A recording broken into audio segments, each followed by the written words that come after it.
আসসালামু আলাইকুম, স্বাগতম জানাচ্ছি সবাইকে ব্লেন্ডারের অ্যাডন্সের প্লেলিস্টের নতুন আরও একটি ভিডিওতে।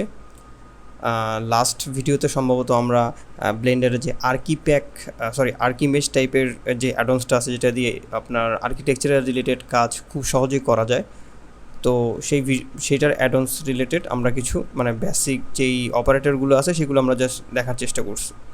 তো আজকেও আপনাদের সামনে হাজির হলাম ব্লেন্ডারের অন্য একটি নতুন বলবো না, একদম পুরাতন একটি অ্যাডন্স, যেটা একদম ব্লেন্ডারের প্রি ইনস্টল করা ডিফল্টভাবে।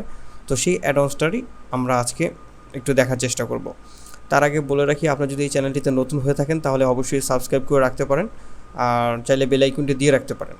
এছাড়াও এই চ্যানেলের ভিডিওগুলি যারা নিয়মিত দেখতেছেন এবং কি যারা মোটামুটি একটু ব্লেন্ডার রিলেটেড প্রজেক্ট করার ট্রাই করতেছেন বা বিভিন্ন রকমের প্র্যাকটিস করতেছেন, কিন্তু সেই প্র্যাকটিস করার সময় আপনার বিভিন্ন রকমের সমস্যায় পড়তেছেন, তারা চাইলে সরাসরি আমাদের ব্লেন্ডার এরিনা নামের একটা গ্রুপ আছে, সেখানে আপনার সমস্যাটা ডিরেক্ট লিখে আপনি পোস্ট করতে পারেন। আপনি সরাসরি এখান থেকে ক্লিক করে চলে যেতে পারেন, অথবা জাস্ট ফেসবুকে গিয়ে জাস্ট সার্চ করলেই হবে MD Shaon FL বা blender.com/group/MD Shaon FL MD Shaon, অথবা আপনি ব্লেন্ডার এরিনা লিখে সার্চ করলে এটা পাবেন, আপনি জাস্ট জয়েন হয়ে যেতে পারবেন। তো এখানে আপনার সমস্যাগুলো যখনই পোস্ট করবেন, এখানে কোনো আপনার অ্যাপ্রুভের জন্য কোনো সময় লাগে না, জাস্ট আপনি পোস্ট করলে সাথে সাথে পোস্ট হয়ে যাবে। তো সেখান থেকে আপনি বিভিন্ন রকমের সলভগুলো পেয়ে যাবেন, কারণ আমাদের গ্রুপে প্রচুর পরিমাণ অ্যাক্টিভ ভাইরা আছে, তারা আপনাদেরকে হেল্প করবে। আর আপনিও যখন ফ্রি সময় পাবেন অবশ্যই তাদেরকে হেল্প করার চেষ্টা করবেন।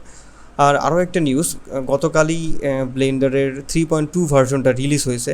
তো মোটামুটি ভার্সনটা আগের থেকে অনেক বেশি বেটার ইমপ্রুভমেন্ট নিয়ে আসছে।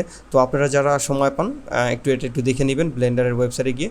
আর আমি একটু বলে রাখি, আমার সবচেয়ে একটা ভালো লাগার একটা জায়গা তৈরি হয়েছে এই নতুন ভার্সনটা, সেটা হলো এদের যে লাইট গ্রুপের যে অপশনটা, এটা আমার কাছে এক কথায় অসাধারণ লাগছে। কারণ এতে করে আমি লাইটটাকে বিভিন্ন রকমের গ্রুপে আমি সেট আপ করে সেটাকে আমি রেন্ডার করতে পারবো। তো যাই হোক, আমাদের মূল ভিডিওতে আমরা ফিরে আসি। তো আজকে আমরা টোটালি ব্লেন্ডার 3.2 দিয়েই আমরা ভিডিওটা দেখব। আমি এখনও ট্রাই করে দেখি নি, আজকে আমি যে অ্যাডন্সটা নিয়ে কথা বলবো সেটা আসলে 3.2তে এখনও পর্যন্ত আছে কি না। তো আজকে আমাদের অ্যাডন্সটা মূল অ্যাডন্সটার নাম হলো স্নো অ্যাডন্স। তো আপনি যদি মনে হয় যে কোনো একটা সিন তৈরি করছেন উইন্টারের সিজনে, তো সেখানে আপনার বেশ কিছু স্নো দরকার বা কিছু বরফের টুকরা দরকার, সেটা আপনি যদি তৈরি করতে চান তাহলে কিন্তু আপনাকে প্রচুর পরিমাণে মেশ করে সেটাকে করতে হবে, এবং সেইগুলোকে আপনার আবার কিন্তু বিভিন্ন জায়গায় কিন্তু সেট করতে হয়। তো সেই বিষয়টা থেকে আমরা জাস্ট আজকে একটা খুব ইজি একটা অ্যাডভান্সের মাধ্যমে কিছু স্নো অ্যাড করব। তো আমি যদি এডিট ট্যাবে চলে যাই এবং এডিটে চলে যাই এবং এখান থেকে প্রেফারেন্সে যাই, এবং এখানে আমাদের অ্যাডভান্স আছে, এখানে আমরা জাস্ট সার্চ দেবো স্নো লিখে SNOW। তো দেখেন রিয়েল স্নো নামের একটা অ্যাডভান্স রয়েছে। তো জাস্ট আমরা এটাকে একটু অ্যানাবল করে দিব এবং এখান থেকে জাস্ট সেভ প্রেফারেন্সেস দিয়ে ক্লোজ করে দিব। তাহলে আমাদের এই যে সাইড প্যানেলে একটা অ্যারো আছে, এই অ্যারোটাকে জাস্ট ক্লিক করলেই দেখেন রিয়েল স্নো নামের একটা আমি অপশন পাইতেছি। তো এখানে বেশ কিছু অপশন আছে, একটা কভারেজ আর একটা হলো 0.3 একটা হাইট দেওয়া আছে, আর এখানে রাখা আছে সিলেক্টেড ফেস। তো আমি যদি এখন এখানে জাস্ট আপনার একটা প্লেন নিয়ে নিই, আমি এটাকে একটু সাবডিভাইড করি আমার কাজের সুবিধার জন্য। ধরে নেন আমি এটা একটা প্লেন নিছি। তো এখন আমি চাচ্ছি এটার ভিতরে কিছু স্নো অ্যাড করব। তো জাস্ট আমি এটাকে একটা সিলেক্ট করবো, আর এখানে স্নোতে অ্যাড করলেই দেখেন মোটামুটি এখানে কিছু স্নো অ্যাড হয়ে যাবে।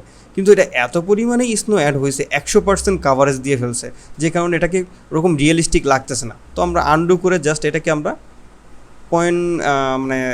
30% বা 31% স্নো অ্যাড করে দিলাম এবং অ্যাড স্নো দিই।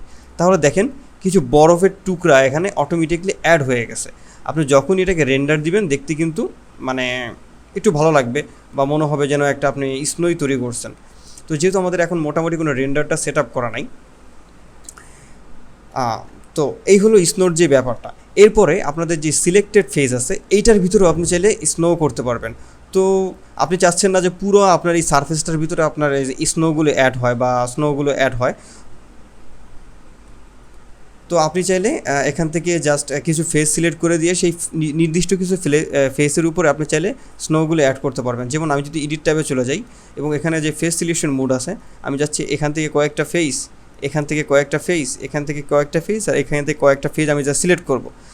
জাস্ট এই সিলেক্ট করা অবস্থাতে আমি আবার আমার অবজেক্ট মোডে চলে আসবো, ট্যাব প্রেস করে দেন আমি এখান থেকে জাস্ট সিলেক্টেড ফেসে ক্লিক করব, আর এখান থেকে অ্যাড স্নোতে অ্যাড করে দেবো। তাহলে দেখেন ওই জায়গাগুলিতেই শুধুমাত্র স্নোগুলো অ্যাড হয়েছে।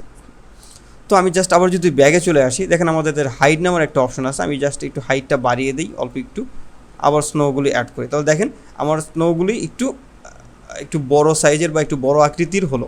তো এটা যদি আমরা একটা ভালো একটা যদি উদাহরণ দেখি, তো সেই উদাহরণটা দেখার জন্য আমাদের এখানে একটা ফাইল ছিল, জাস্ট আমি একটু ফাইলটাকে একটু আমার রেফারেন্স হিসাবে আমি একটু আমার কাজ করেছিলাম একটা, যেহেতু আমার, তো এই ফাইলটাকে যদি আমরা দেখি, তো এটা হলো আমার একটা ফাইল। তো আমি চাচ্ছি এই যে আমার ঘরটা আছে, এই ঘরের চালের উপরে বিভিন্ন জায়গায় আমি স্নো অ্যাড করব। তো আমি এখান থেকে যা চাচ্ছি কভারেজটা হবে আপনার 40%, আর এটা হলো আপনার হাইট দিয়ে দিলাম 0.3 করে দিলাম, ঠিক আছে।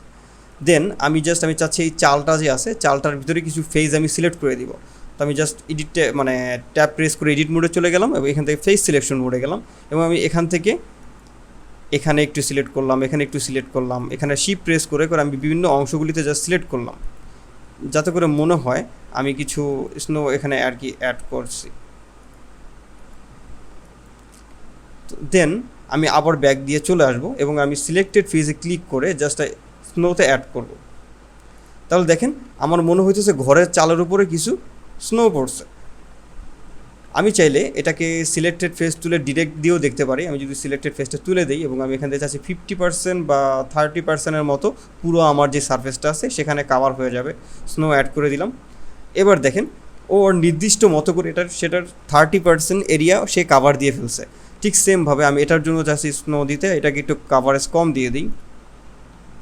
তাহলে দেখেন খুব সুন্দর কিন্তু আমার একটা কী বলেন, একটা উইন্টার সিজনের খুব সুন্দর একটা সিন কিন্তু আপনার তৈরি হয়ে গেছে, যাতে করে একটা কার্টুন একটা লুক চলে আসছে। তো আপনার কিন্তু খুব সহজে আপনি স্নোগুলি অ্যাড করতে পারলেন।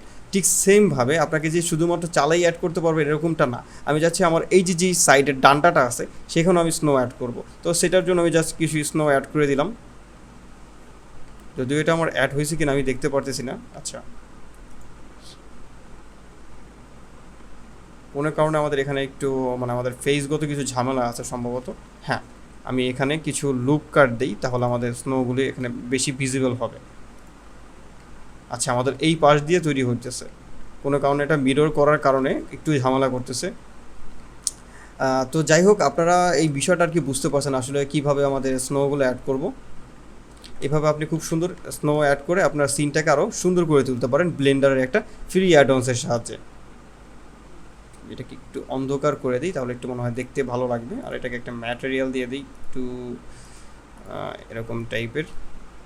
হ্যাঁ, তো এই ছিল আমাদের আজকের ব্লেন্ডারের স্নো অ্যাডন্সের টিউটোরিয়াল। তো আশা করি পরবর্তীতে অন্য কোনো একটা ভিডিও নিয়ে আপনাদের সামনে আবারও হাজির হব। আর যারা এখনও পর্যন্ত ব্লেন্ডারের প্লেলিস্ট নিয়ে একটু ঝামেলায় ভুগতেছেন, তাদেরকে বলে দিই যে আপনারা আমাদের যে এমডি শাওন এফএল চ্যানেল আছে সেখান থেকে প্লে লিস্টে যাবেন। একদম যারা বিগিনার রয়েছেন, মানে একদম প্রথম থেকে ব্লেন্ডারটা শিখতে চাইতেছেন, সেখানে মোটামুটি ব্লেন্ডারের প্রত্যেকটা বিষয় এখানে কাভারেজ দেওয়া আছে ব্লেন্ডার বাংলা টিউটোরিয়ালসে। এরপরে আপনি জাস্ট এই বিষয়টা টোটালি কমপ্লিট হওয়ার পরে আপনি চেষ্টা করবেন, এখানে কিছু ব্লেন্ডার 3D মডেলিং ভিডিও আমরা দিয়েছি আর কি, সেই মানে বেসিক বিষয়গুলো জানার পরেই কিন্তু আপনি এই বিষয়গুলো টোটালি করতে পারবেন। এছাড়াও কিছু আপনার প্রতিনিয়ত কিন্তু আমাদের টিউটোরিয়ালগুলো চলে আসতেছে। তো এই ছিল আমাদের আজকের ভিডিও। আশা করি পরবর্তী ভিডিওতে আপনাদের সাথে আবারও নতুন কোনো অ্যাডভান্স নিয়ে দেখা হবে। সে পর্যন্ত সবাই ভালো থাকবেন। ধন্যবাদ সবাইকে।